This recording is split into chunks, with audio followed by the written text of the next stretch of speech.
morning all, I hope you're enjoying Starbound. We're going to show you some more today. Right, what we're going to show you is actually a boss battle. You get eventually to level 1, you get to the end where it says, right, make a distress beacon, which all sounds very ominous, and that is actually what calls the first boss. So like Terraria, you kind of craft a module or a unit and you activate it, and then an enemy boss arrives, and the enemy bosses are usually quite let's say tough. Certainly now they've been balanced, they're a lot tougher than certainly they used to be. So we're going to show you the first one today, which well, I won't spoil it, you'll see. So we've crafted our distress beacon here, and we're actually going to build this probably, well, we'll see, but one of the first things to probably bear in mind is whenever you build, or rather whenever you fight a boss, the best thing to do is build a bit of an arena. This was true in Terraria, and it's certainly true in this game as well. So I think it's kind of a given that you need to have something of a level field, certainly some kind of Space Invader style defense from there top down, and you'll see why I mentioned Space Invaders in a moment, because yeah, and just having something that stops you being crushed, stops fire hitting you, but also probably the biggest and most offensive game, or rather weapon in the game, is blocks. You can actually encase an enemy in blocks if he's too much for you, and there's not a lot they can do. So yeah, pretty cool. We're going to use my assault rifle, my pulse rifle. Now you do have to be careful where you place these things, because they don't always work. As you can see, this isn't working, so I'm just going to keep shimmying around. There's a bit of poison there, probably need to get rid of that. Let's just get rid of that. Now I have got some pretty good armor. I've actually done this quite late. I have beaten this dude before, so I decided to, but I never filmed it, so I thought I'd better film it. So here we go. Now this one probably will work. That's looking quite promising. Yep, there we go. So look, it's a UFO, but hang on, it's not just any UFO. It's a UFO that fires tanks and penguins. Yeah. So yeah, this is happening. Yeah, it's bizarre, isn't it? But penguins apparently now are like some kind of marauding arsehole bunch of gits that basically attack everyone. As you can see, my pulse rifle isn't very effective against it. This is probably the issue with firearms at the early stage of the game, because to be honest, the firearms you get are pretty terrible. So we're probably going to have to switch to our Scythe of Death, which is actually quite a good. So you see that does a lot of damage. Ooh, lovely, lovely. But again, it's really just about having something that you can fire quite, happily at the enemy.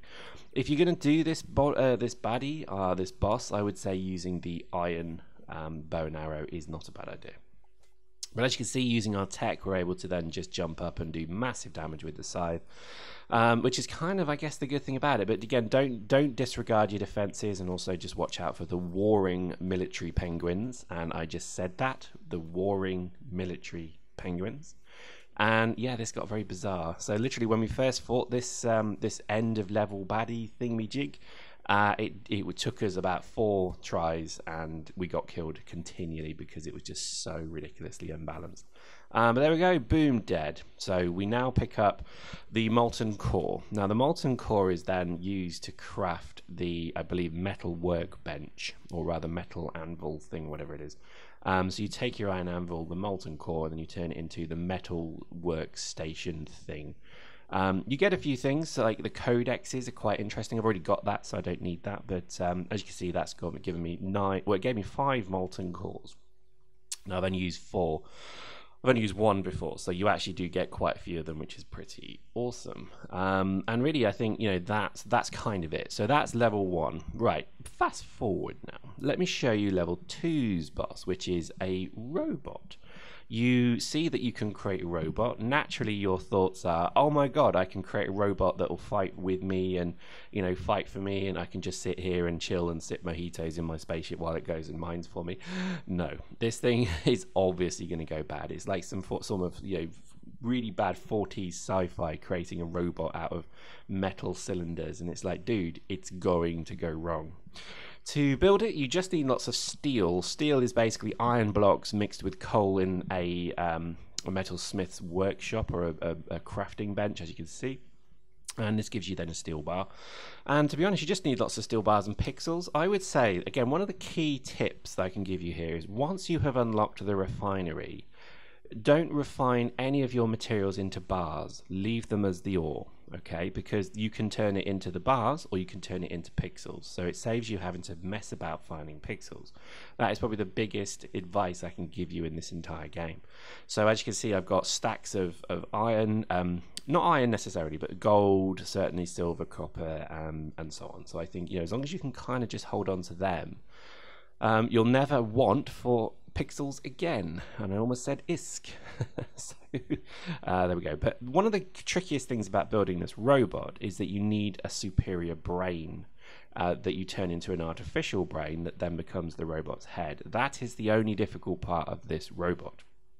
And the way you get that is you have to craft a brain extractor, which we'll show you in just a moment. But in essence, that's the only tricky bit. So as you can see here, what I'm doing is I'm turning the, you know, kind of spare ore I've got into pixels, and I'm able to then start building all of the modules of this robot.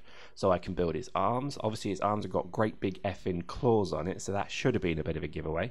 But there we go. So I've got legs, I've got the body, I've got the arms. So the next thing to do is to now find an artificial brain. Now, the artificial brain is, let's say, not terribly easy to find. But you know, I'll probably edit that out because it did take a phenomenal amount of time to actually get. So yeah. So as you can see there, I'm just loading up my brain extractor, ready to go shoot people. Now, all you do with the brain extractor is you just shoot enemies, and that's pretty much it. And that's you know, that's kind of how you get it. There's no real kind of trick to it, I'm afraid. You just have to literally keep rolling around trying to find dudes. But there we go, another bit of tech there for you. Oops, didn't mean to fall down there. Another bit of tech I found, I'm quite happy with that. It's the rush. You can actually rush forward quite nicely here.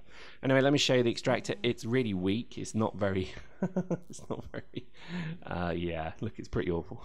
But all you got to do is just keep shooting enemies, and eventually you get, oh, bollocks, he fell down there. Oh, flippity bollocks. Anyway, oh, let's go after him. Anyway, so sometimes it becomes a real pain in the ass to get these things, but there we go. But anyway, so once you've got your brain, you're able to then basically extract the artificial brain effectively, and you're up and running. And once you've got this robot built, you can then fight him. So yeah, that's pretty much how it works. Again, there's no trick to how you get it. You just have to keep shooting. You'll get loads of inferior brains. You can see they're kind of like a purple color. But eventually you'll get the superior brain, which is kind of red. So once you've got that, then you're laughing. But again, I think the game really is coming together quite nicely. I think there's something very, very rewarding. There are quite a lot of bosses as well, I would say. I mean, so far I've shown you probably the first one, obviously, but the second one is this robot. But they keep coming. I think there's another 3 after this one, with plans for many more. I think at each tech level, the idea is to have a boss, because there's probably about, I don't know, 8, 9, maybe 10 tech levels, and I think eventually, you know, there'll be a boss for each one of them, which would be awesome because they are quite fun to fight. Anyway, join us next time for the exciting conclusion of Brain Hunting, a new game. I hope you enjoyed that. See you next time.